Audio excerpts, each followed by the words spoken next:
Hello juniors, welcome to కథలు చెప్పుకుందాంరా. మళ్ళీ మీ ముందుకు కొత్త కథతో వచ్చేసాను. ఈరోజు నేను మధుబాబు గారి నవల ఆధారితంగా ఒక కొత్త కథని చెప్దాం అనుకుంటున్నాను. ఆ కథ చాలా పెద్దది కాబట్టి దాన్ని కొన్ని ఎపిసోడ్స్గా చెప్దాం అనుకుంటున్నాను అనమాట. సో ఇవాళ కొంత కథ చెప్పుకుందాం ఫస్ట్ ఎపిసోడ్ కింద. ఓకేనా, స్టార్ట్ చేసేద్దాం. అనగనగనగా ఒక రాజ్యం ఉండేది, ఒక దేశం అనమాట. ఆ దేశంలో ఆ దేశం పేరు మాళవ దేశం.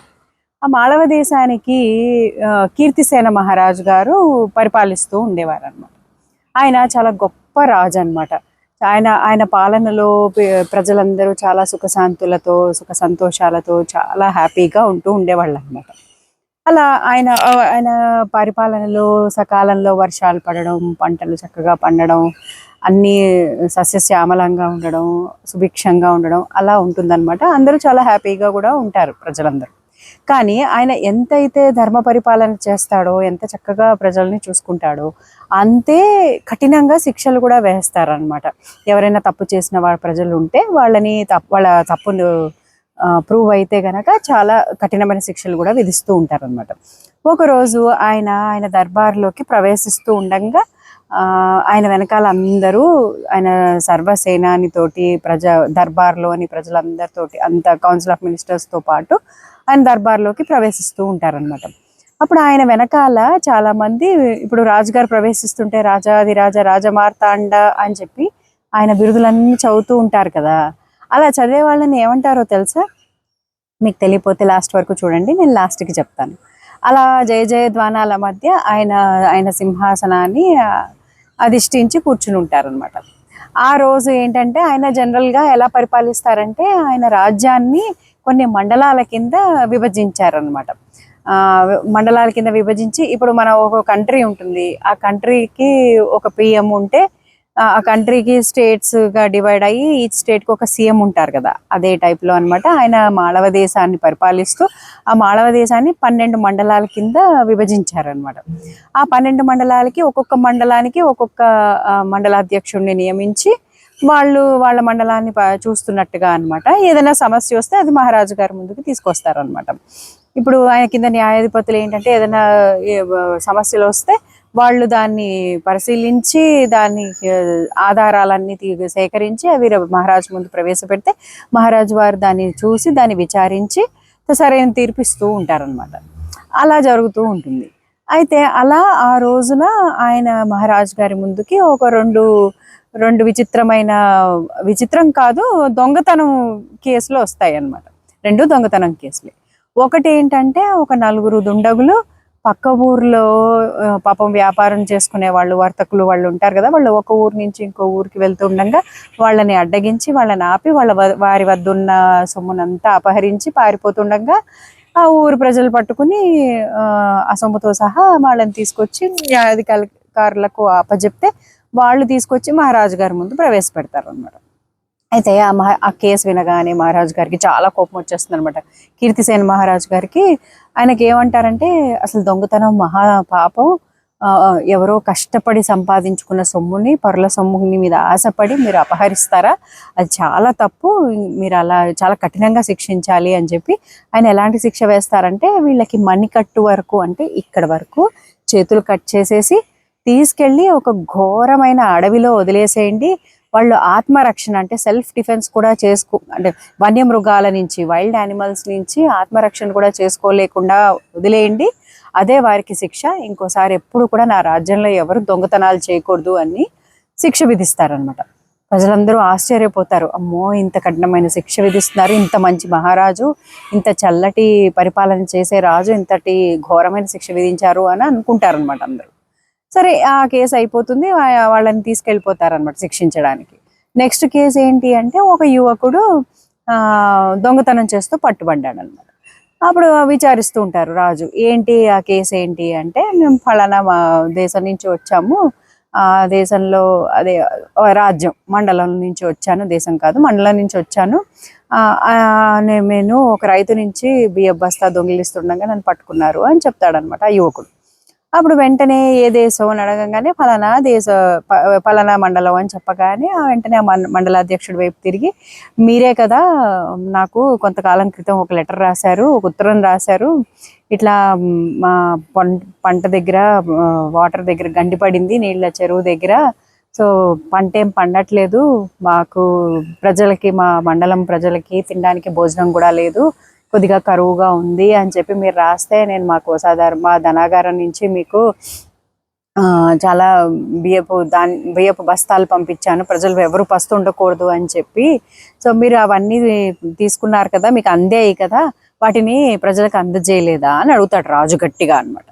రాజుగారు అలా గట్టిగా కోపంగా గద్దించి అడిగేటప్పటికి మన ఆ మండలాధ్యక్షుడు భయపడిపోయి తడబడిపోతాడనమాట. తడబడిపోతే రాజుగారికి అర్థమైపోతుంది, వీడు మాయం చేశాడు, ప్రజలకు అందజేయలేదు అని చెప్పి అర్థమయ్యి చాలా కోపం వచ్చేసి, నువ్వు నా ప్రజలకు అందజేయమని ఇచ్చిన బియ్య బస్తాల్ని నువ్వు కాజేసావు కదా, అతనికి ఇండైరెక్ట్ గా నువ్వు ఆ యువకుడిని దొంగతనం చేసేందుకు ప్రేరేపించావు అని చెప్పి యువకుడి వైపు తిరిగి ఏం జరిగింది అసలు అని అడుగుతాడు అనమాట. అయ్యా, మా ఇంట్లో వృద్ధ తల్లిదండ్రులు, చిన్న చిన్న పిల్లలు ఉన్నారు, వాళ్ళందరూ పస్తులు ఉన్నారు, ఇట్లా పంట పండక భోజనం తినడానికి తిండి కూడా లేక ఏం చేయాలో తెలియక నేను వెళ్ళి ఆ రైతింట్లో దొంగతనం చేశానయ్యా, నేను స్వతహాగా దొంగని కాదు, చాలా కష్టపడి పని చేస్తాను, మాకు తినడానికి గతి లేక అలా చేయాల్సి వచ్చింది అంటే ఇంకా రాజుగారికి అర్థమైపోయింది అనమాట. అంతే విషయం అయితే అని చెప్పి చాలా కోపం వచ్చి ఆ మండలాధ్యక్షుడిని అంటాడు, నువ్వు ఇండైరెక్ట్గా ఇతన్ని దొంగతనం చేసేందుకు ప్రేరేపించావు కాబట్టి, ఇచ్చినవి జనాలకి అందకుండా చేసావు కాబట్టి నేను పదవి నుంచి సస్పెండ్ చేస్తున్నాను, నీ ఉద్యోగం దీనిలోంచి తీసేస్తున్నాను, ప్లస్ నీకున్న ఆస్తిపాస్తులు అన్నీ నేను జప్తు చేసుకుంటాను అని చెప్పి అతనికి ఘోరంగా శిక్షిస్తాడనమాట. శిక్షించి ఆ తర్వాత అబ్బాయి వైపు తిరిగి, నీకు ఇప్పుడు ఒకవేళ నీకు ఇబ్బంది వచ్చి నీ మండలాధ్యక్షుడు నీకు సాయం చేయకపోతే నువ్వు వెంటనే నా దగ్గరికి రాకుండా దొంగతనానికి పాల్పడ్డావు, అది కూడా తప్పే, కాబట్టి నీకు ఒక చిన్న శిక్ష వేస్తాను, అలాగే నువ్వు ఫస్ట్ టైం చేసావు, ప్లస్ నువ్వు స్వతహాగా దొంగ కాదు, నీ పరిస్థితులు అలా ప్రేరేపించాయి కాబట్టి నువ్వు దొంగతనానికి పడ్డావు కాబట్టి నీకు చిన్న శిక్ష వేస్తాను, ఒక 3 నెలలు నువ్వు నా గుర్రపుశాలలో గుర్రాలన్నీ క్లీన్ చేస్తూ ఉండు, నీ జీతం ఏమో మేము కలెక్ట్ చేసుకుంటాము, అలాగే నీ ఫ్యామిలీకి సరిపడా తిండి అంతా కూడా మేము పంపిస్తాము అని చెప్పి తీర్పిస్తారనమాట. అప్పుడు అక్కడ ప్రజలందరూ చాలా ఆశ్చర్యపోతారు, ఈ రాజుగారు ఎంత గొప్పవారు, ఎంత బాగా ఆలోచించారు, ముందు వాడు స్వతహాగా దొంగ కాబట్టి వాళ్ళకి చాలా కఠినమైన శిక్ష వేశారు, తర్వాత వాళ్ళు పాపం వాడి పరిస్థితి మూలాన అలా చేయాల్సి వచ్చింది కాబట్టి ఆలోచించి విచారించి సరైన నిర్ణయం తీసుకున్నారు అని అంతా చాలా పొగుడతారు అనమాట. మహారాజు కీర్తిసేన మహారాజు వారికి జయ జయ జయ అని చెప్పి పొగుడుతూ ఉంటారు అనమాట. అయితే ఆ రోజు మధ్యాహ్నం సెషన్ అయిపోతుంది అనమాట. ఇంతకీ ఆ మాళవ దేశానికి మహామంత్రి ధర్మదత్తుడు అనమాట. మహామంత్రి ధర్మదత్తుడు, సైన్యాధిపతి ఏమో వినయకేతుడు. అయితే ఆ రోజు ఆఫ్టర్నూన్ సెషన్ అయిపోతుంది, ఆయన వెళ్ళిపోతూ ఉంటారు అనమాట. ఆయన ప్యాలెస్లోకి బయలుదేరుతూ ఉంటారు. బయలుదేరుతూ ఉండగా బయటికి రాగానే ఒక ఊరు నుంచి ఒక గుంపు గట్టిగా కీర్తిసేన మహారాజా అని అరుపులు వినిపిస్తూ ఉంటాయి అన్నమాట.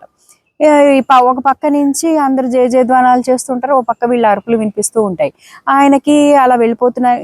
ఇంకా ఆ గుంపులో ఒక ముసలాయన చాలా గట్టిగా, మహారాజా మేము చాలా దూరం నుంచి వచ్చాము, మమ్మల్ని వినుకోండి, మా బాధ వినండి అని చెప్పి గట్టిగా అరిచేటప్పటికి వెళ్తున్న మహారాజు కాస్త ఆగిపోయి, ఎవరో నన్ను పిలుస్తున్నారని వెనక్కి తిరిగి చూడగా అక్కడ సిపాయిలు అందరూ వాళ్ళని ఆపుతున్నారనమాట. ఆపుతుంటే మహారాజు గారు సైగ చేస్తారనమాట, వద్దు, వాళ్ళని నా దగ్గర పంపించండి, వాళ్ళ సమస్య ఏంటో నేను తెలుసుకోవాలి, వాళ్ళ సమస్య తీర్చాలి అని చెప్పి సైగ చేస్తాడనమాట. చేస్తే సరే అని చెప్పి వదులుతారు.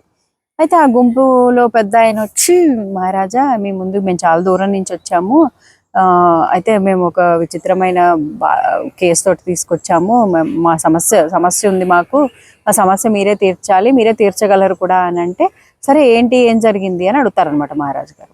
అంటే రాజా, మేము ఇక్కడ నుంచి ఈ రాజ్యం నుంచి తూర్పు దిశగా ఉన్న ఒక చిన్న గ్రామంలో ఉంటాము.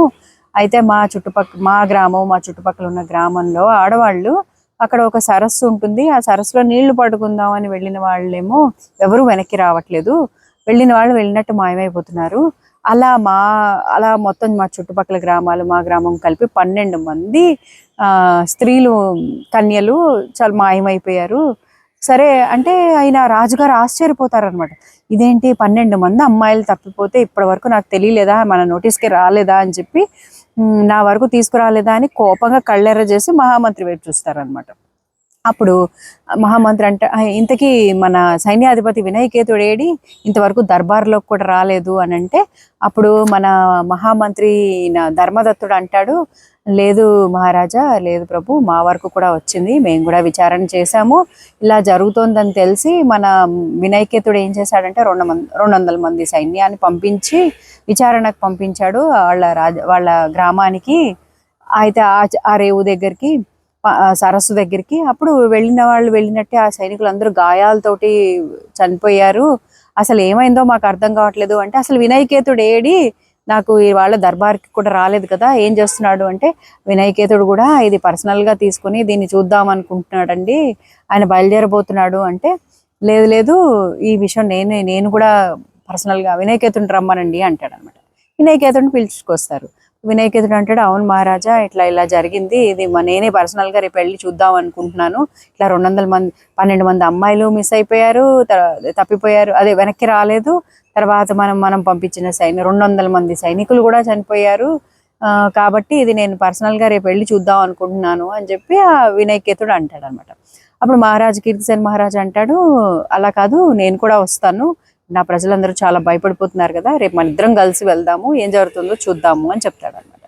సరే అంటారు. అప్పుడు కీర్తిసేన్ మహారాజు ఆ వచ్చిన గుంపు వైపు కూడా చూసి, చూడండి మీరేం భయపడద్దు, నేను నా సేనాధిపతి వెళ్ళి ఈ విషయం ఏంటో తేల్చుకుని మీ ఆడపిల్లని మేము సురక్షితంగా తీసుకొస్తాము, నన్ను నమ్మండి అని చెప్పి ఆ దూరం నుంచి వచ్చిన వాళ్ళకి భోజనాలు అది పెట్టి ఒక్కొక్కరికి 2 బంగారు నాణాలు కూడా ఇప్పించి, మీరు హ్యాపీగా మీ ఊరు వెళ్ళిపోండి, మేము రేపు పొద్దున్నే ఉదయం సూర్యోదయం కాగానే నేను నా సేనాధిపతి వచ్చి చూస్తాము అని చెప్తారనమాట. అప్పుడు మహామంత్రి అంటాడు, స్వామి మీరెందుకు, మేము చూస్తాం కదా అంటే, వద్దు, ఇది నా దేశపు ఆడపిల్లలకు సంబంధించిన సమస్య, కాబట్టి నేను కూడా చూడాలి అని చెప్పి ఆయన వెళ్ళిపోతాడు అనమాట. ఆయన ప్యాలెస్కి వెళ్ళిపోతే మహారాణికి చెప్తారనమాట ఈ విషయం. మహారాణి ఏమో చాలా కంగారు పడిపోతుంటుంది, స్వామి ఏంటి మీరే స్వయంగా వెళ్ళి చూస్తారా, నాకేదో భయంగా ఉంది. ప్రజలందరూ కూడా కొంచెం ఆశ్చర్యపోతారు, ఆనందంగా కూడా ఉంటారు. ఆశ్చర్యం ఏంటంటే, ఏంటి ఏదో జరుగుతోంది, ఆడపిల్లలు మాయమైపోవడం ఏంటి, స్వయంగా రాజుగారు వెళ్ళడం ఏంటి అని చెప్పి కొంచెం ఆందోళనగా ఉంటారు. ఆనందం దేనికంటే, ఇలాంటి సమస్యలకు మన రాజుగారే స్వయంగా వెళ్తున్నారు, ఆయన వెళ్ళారంటే ఖచ్చితంగా ప్రాబ్లం సాల్వ్ అయిపోతుంది అని చెప్పి ఆనందంగా కూడా ఉంటారనమాట. కానీ మహారాణి గారు మాత్రం చాలా కొద్దిగా భయపడుతూ ఉంటుంది, స్వామి ఏంటి మీరు వెళ్తారా అంటే, నువ్వేం భయపడద్దు, ఎన్నో ఘోరమైన యుద్ధాలు కూడా నేను జయించిన వాడిని, ఇది నా దేశపు ఆడపిల్లలకు సంబంధించిన విషయం, కాబట్టి నేనే పర్సనల్గా వెళ్ళి చూస్తాను, స్వయంగా వెళ్ళి నేనే వాళ్ళని సేఫ్గా తీసుకొస్తాను, అది నాది బాధ్యత, కాబట్టి నువ్వేం భయపడద్దు, హాయిగా పడుకో అని చెప్పి చెప్తారనమాట. సో అది ఇవాల్టికి. మళ్ళీ మిగిలిన భాగం వచ్చే కథతో వచ్చే ఎపిసోడ్తో మీ ముందుకు వచ్చేస్తాను. సరే, మొదట్లో మిమ్మల్ని అడిగాను కదా, రాజుగారి వెనకాల నుంచుని అందరు జయధ్వానాలు చేస్తూ ఆయన బిరుదులను చదువుతూ ఉంటారు కదా, వాళ్ళని ఏమంటారు అని అడిగాను కదా, మీకు ఆన్సర్ తెలుసా? తెలియపోతే వాళ్ళని వంది మాగధులు అంటారనమాట. ఏమంటారు? వంది మాగధులు. సో అదండి పిల్లలు, మళ్ళీ వచ్చే కథతోటి దీని కంటిన్యూషన్ తోటి మీ ముందుకు వచ్చేస్తాను, సరేనా? ఇప్పటి వరకు మీకు నచ్చింది అనుకుంటున్నాను. మళ్ళీ మీ ముందుకు నెక్స్ట్ పార్ట్ తోటి వచ్చేస్తాను. Until then, bye.